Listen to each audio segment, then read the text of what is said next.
आज मैं आपको इस वीडियो में 8वीं कक्षा की सोशल साइंस यानी कि सामाजिक विज्ञान की जो बुक है जिसका नाम संसाधन एवं विकास है, इस किताब के पहले पार्ट के क्वेश्चन आंसर करवाऊंगा। और जो पहला पार्ट है उसका नाम है संसाधन। अब पहला क्वेश्चन देखते हैं। पहला क्वेश्चन है, पृथ्वी पर संसाधन असमान रूप से क्यों वितरित है। पहले क्वेश्चन समझ लें अच्छी तरह से, फिर इसका आंसर जो है आपको जल्दी ही याद हो जाएगा। यानी कि पृथ्वी पर संसाधन, संसाधन वो वस्तु है जो पर्यावरण में पाई जाती है और जिसका इस्तेमाल इंसान अपनी आवश्यकताओं को पूरा करने के लिए यूज़ किया करता है। जैसे कि वायु है, पानी है, खनिज है, ये सारे संसाधन के उदाहरण हैं। इनका जो वितरण है पृथ्वी पर वो असमान रूप से है। असमान का मतलब ये है कि कहीं पर ये खनिज जो है, संसाधन जो है ज़्यादा है, कहीं पर कम है और कहीं पर इनका मतलब इनका अस्तित्व है ही नहीं। यानी कि बहुत सी जगह ऐसी है जहाँ पर खनिज मिलते ही नहीं हैं। तो जो संसाधन है उनका वितरण जो है पृथ्वी पर वो भिन्न भिन्न रूप से है। अब आंसर देखें। प्राकृतिक संसाधनों का वितरण भूभाग, जलवायु, ऊंचाई जैसे अनेक भौतिक कारकों पर निर्भर करता है।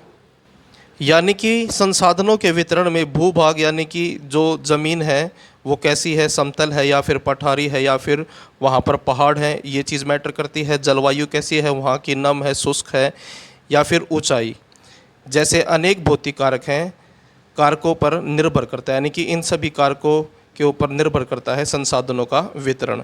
पृथ्वी पर इन कारकों में विभिन्नता होने के कारण संसाधन का वितरण असमान है। यानी कि पृथ्वी पर जो ये भौतिक कारक हैं ये अलग अलग हैं, इसी कारण की वजह से जो संसाधन का वितरण है वो भी असमान है, यानी कि अलग अलग हैं। दूसरा क्वेश्चन देखते हैं। दूसरा क्वेश्चन है, संसाधन संरक्षण क्या है। संरक्षण का मतलब होता है बचाव, सुरक्षा। अब आंसर देखें। संसाधनों का सावधानीपूर्वक उपयोग करना और नवीकरण के लिए समय देना। यानी कि जो संसाधन है, जो प्रकृति के अंदर संसाधन पाए जाते हैं उनका सावधानीपूर्वक उपयोग। सावधानीपूर्वक उपयोग का मतलब ये है कि उसका उपयोग इस तरह से करना है कि उनको नवीकरण के लिए समय मिल जाए। नवीकरण का मतलब है यानी कि संसाधनों को दोबारा निर्माण होने में यानी कि दोबारा बनने में समय भी मिले और उसका हम प्रयोग भी करते रहें। यानी कि इस तरह से यूज़ करना है कि संसाधन ख़त्म ना हो, उनको इतना समय मिलता रहे कि वो दोबारा से फिर से उनका निर्माण हो जाए। संसाधन संरक्षण कहलाता है, उसको संसाधनों का संरक्षण कहते हैं। तीसरा क्वेश्चन देखें। तीसरा क्वेश्चन है, मानव संसाधन महत्वपूर्ण क्यों है। अब आंसर देखें। मानव भी जो है एक संसाधन है। मानव संसाधन इसलिए महत्वपूर्ण है क्योंकि वे और अधिक संसाधन बनाने के लिए प्रकृति का सबसे अच्छा उपयोग तभी कर सकते हैं जब उनके पास ऐसा करने का ज्ञान, कौशल व प्रौद्योगिकी उपलब्ध हो। यानी कि मानव संसाधन जो है महत्वपूर्ण क्यों है, क्योंकि मानव जो है संसाधनों से और अधिक संसाधन बना सकता है। यानी कि अपने उपयोग के लिए संसाधनों का प्रयोग करते हुए इंसान जो है और अधिक संसाधन निर्मित कर सकता है और उसके लिए इंसान के पास यानी कि मानव के पास ज्ञान होना चाहिए, कौशल होना चाहिए, यानी कि उसके पास टैलेंट हो, नॉलेज हो और प्रौद्योगिकी का मतलब है उसके पास तकनीक हो। यानी कि इन सभी चीज़ों का यूज़ करते हुए इंसान जो है संसाधनों से और अधिक संसाधन निर्मित यानी कि निर्माण कर सकता है। इसलिए मानव संसाधन जो है इम्पोर्टेंट है। उसके बाद नेक्स्ट क्वेश्चन है, क्वेश्चन नंबर 4, सतत पोषणीय विकास क्या है। आंसर देखें। संसाधनों का उपयोग करने की आवश्यकता और भविष्य के लिए उनके संरक्षण में संतुलन बनाए रखना सतत पोषणीय विकास कहलाता है। जिस तरह से संसाधन संरक्षण था बिल्कुल वैसा ही इसका आंसर है। संसाधनों का उपयोग यानी कि जो संसाधन है उनका उपयोग करें, यानी कि उसका उपयोग करने की आवश्यकता यानी कि कितने हमें संसाधनों की आवश्यकता है और भविष्य के लिए उनके संरक्षण यानी कि संसाधनों का इस तरह से यूज करना है कि वो भविष्य के लिए भी जो है वो ख़त्म ना हो, समाप्त ना हो और उनका उपयोग भविष्य में भी किया जा सके। इस तरह से संतुलन बनाने को जो है सतत पोषणीय विकास कहते हैं, यानी कि सतत पोषणीय विकास कहलाता है। उसके बाद नेक्स्ट क्वेश्चन है, सही उत्तर पर निशान लगाएं। मैंने यहाँ पर आंसर लिख रखा है इनका, डायरेक्ट आप बुक में देख सकते हैं। निम्नलिखित में से कौन संसाधन को निर्धारित नहीं करता है? तो इसका आंसर आएगा मात्रा। निम्नलिखित में से कौन सा मानव निर्मित संसाधन है? तो ऑप्शन जो है आपको बुक में मिल जाएंगे। आंसर मैंने यहाँ पर लिखा हुआ है, कैंसर उपचार की औषधियाँ, यानी कि कैंसर के इलाज के लिए जो दवाइयाँ हैं वो जो है मानव निर्मित हैं, संसाधन है। अगला क्वेश्चन है अनवीकरणीय संसाधन। अनवीकरणीय संसाधन वो संसाधन होते हैं जिनका दोबारा से निर्माण नहीं किया जा सकता। सीमित भंडार वाले होते हैं, यानी कि जो अनवीकरणीय संसाधन होते हैं वो सीमित भंडार वाले होते हैं। सीमित भंडार का मतलब ये है कि भाई ये ऐसे संसाधन हैं जिनकी एक दिन समाप्ति हो जाएगी, यानी कि ख़त्म हो जाएंगे। उसके बाद एमसीक्यू वाले क्वेश्चन है, एक नंबर वाले क्वेश्चन। पहला क्वेश्चन है इसमें, संसाधनों के मूल्य का अर्थ होता है महत्व। तो इसका आंसर आएगा महत्व। ये एमसीक्यू वाले क्वेश्चन है, मैंने यहाँ पर डायरेक्ट जो है इनके आंसर लिखे हुए हैं। पहला, उसके बाद दूसरा क्वेश्चन है, सीधे प्रकृति से प्राप्त होने वाले संसाधन कहलाते हैं प्राकृतिक संसाधन, यानी कि जो संसाधन प्रकृति से मिले उसे प्राकृतिक संसाधन कहते हैं।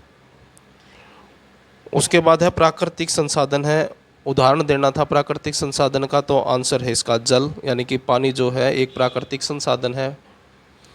वे संसाधन जिनकी मात्रा ज्ञात हो और उनका वर्तमान में उपयोग किया जा रहा है कहलाते हैं वास्तविक संसाधन। नेक्स्ट क्वेश्चन है, विकास एवं उपयोग के आधार पर संसाधनों का निम्नलिखित में से कौन सा प्रकार सही है? तो आंसर है इसका वास्तविक एवं संभाव्य संसाधन दोनों। उसके बाद नेक्स्ट क्वेश्चन है क्वेश्चन नंबर 6, निम्नलिखित में से कौन सा वास्तविक संसाधन का उदाहरण नहीं है? तो आंसर है लद्दाख में पाया गया यूरेनियम। अगला क्वेश्चन है, उत्पत्ति के आधार पर संसाधन का रूप निम्नलिखित में से कौन सा है? तो आंसर है जैव एवं अजैव संसाधन दोनों। उसके बाद अगला क्वेश्चन है, प्राकृतिक संसाधन नहीं है, तो उद्योग जो है वो प्राकृतिक संसाधन नहीं है। आंसर है, क्वेश्चन है नेक्स्ट, जैव संसाधन नहीं है, तो चट्टान जो है वो जैव संसाधन नहीं है। नेक्स्ट क्वेश्चन है, जैव संसाधन है, उदाहरण देने हैं जैव संसाधन के, मनुष्य, पेड़ पौधे व जीव जंतु, ये सारे उदाहरण हैं जैव संसाधन के।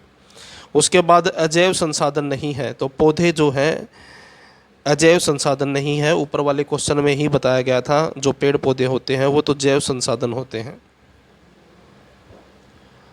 अगला क्वेश्चन देखें, वितरण के आधार पर संसाधनों को निम्नलिखित किन दो भागों में बांटा जा सकता है? तो आंसर है सर्वव्यापक एवं स्थानिक। सर्वव्यापक जो सभी जगह पाए जाते हैं, स्थानिक मतलब जो स्थानीय जगह पर पाए जाते हैं, एक ही जगह पर। वितरण के आधार पर वायु संसाधन का कौन सा रूप कहलाती है? सर्वव्यापक संसाधन, क्योंकि वायु जो है सभी जगह पर पाई जाती है, तो इसलिए जो वायु है वो सर्वव्यापक संसाधन है, यानी ऐसा संसाधन जो सभी जगह पाया जाता है। सौर एवं पवन ऊर्जा निम्नलिखित में से किस संसाधन का उदाहरण है? तो आंसर है नवीकरणीय संसाधन, यानी कि ये ऐसे संसाधन हैं जिनका नवीकरण किया जा सकता है, यानी कि इनको दोबारा उत्पन्न किया जा सकता है। नेक्स्ट क्वेश्चन है क्वेश्चन नंबर 15, मानव निर्मित संसाधन है, यानी कि वो संसाधन जो इंसान ने बनाए हैं, तो आंसर है सड़कें, पुल और मशीन। आंसर है नेक्स्ट क्वेश्चन है, मानव संसाधन में शामिल हैं, तो आंसर है इसका लोगों की संख्या, लोगों का स्वास्थ्य, लोगों का ज्ञान और कौशल। अगला क्वेश्चन है और ये लास्ट क्वेश्चन है इस पार्ट का, संसाधनों के संरक्षण का तरीका है उनका पुनर्चक्रण। तो ये थे आपके क्लास 8th की जो आपकी बुक है संसाधन एवं विकास, इस बुक में से पहले पार्ट के क्वेश्चन आंसर। इसके अलावा मैंने आपकी जो इतिहास की नई बुक लगवाई गई थी हरियाणा बोर्ड के द्वारा पिछले साल, यानी कि सेशन 2022 और 23 में, उसके पहले 5 पाठों के क्वेश्चन आंसर की वीडियो मैंने अपने चैनल पर अपलोड कर रखी है। अगर वो वीडियोस आपने नहीं देखे हैं तो आपको लिंक जो है डिस्क्रिप्शन में मिल जाएगा, वहाँ से आप इतिहास के 5 पाठों की वीडियोज़ भी देख सकते हैं। वीडियो अच्छी लगे तो लाइक करें, चैनल को सब्सक्राइब करके ऑल के बटन के ऊपर क्लिक कर लें ताकि जब नेक्स्ट वीडियो अपलोड हो तो उसका नोटिफिकेशन आपको मिल जाए।